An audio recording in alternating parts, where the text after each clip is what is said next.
श्री स्वामी समर्थ। अक्षय तृतीयेचा दिवस हा 3.5 शुभ मुहूर्तांपैकी एक मुहूर्त मानला जातो।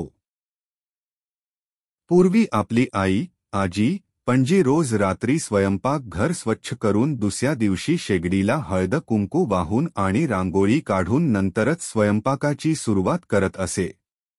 सध्याच्या धकाधकीच्या जीवनात या आवश्यक बाबींकडे आपले दुर्लक्ष होते, म्हणून सण उत्सवाच्या निमित्ताने या महत्त्वपूर्ण गोष्टींची उजळणी व्हावी असा शास्त्र संकेत आहे। अक्षय तृतीयेचा दिवशी सोने खरेदी इतकेच दान धर्मालाही महत्त्व असते। तसेच या दिवशी माता लक्ष्मीची व भगवान विष्णूंची पूजा केली जाते। आजच्या दिवशी चैत्रगौर म्हणून माहेरी आलेल्या अन्नपूर्णा देवीची सासरी पाठवणी केली जाते। तिच्या पूजेचाच एक भाग म्हणून स्वयंपाक घरात शेगडीची पूजा करावी असे सांगितले जाते। आपल्याला प्रश्न पडला असेल, ही शेगडीची पूजा कशासाठी? शेगडीची पूजा ही अन्नपूर्णेची पूजा आहे।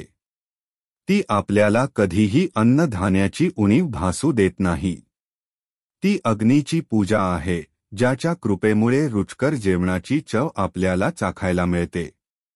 म्हणून शेगडी स्वच्छ पुसून त्याच्या भोवती रांगोळी काढावी, हळद कुंकू वाहावे, अन्नपूर्णा स्तोत्र म्हणावे। ज्याप्रमाणे अन्नपूर्णेच्या कृपेमुळे आपली उपासमार होत नाही, त्याप्रमाणे जे गरजवंत आहेत त्यांना आपण यथाशक्ती मदत केल्यास अन्नपूर्णेचा आशीर्वाद आपल्यावर सदैव राहील। तहानलेल्याला पाणी आणि भुकेलेल्याला अन्न देणे यासारखे दुसरे पुण्यकर्म नाही।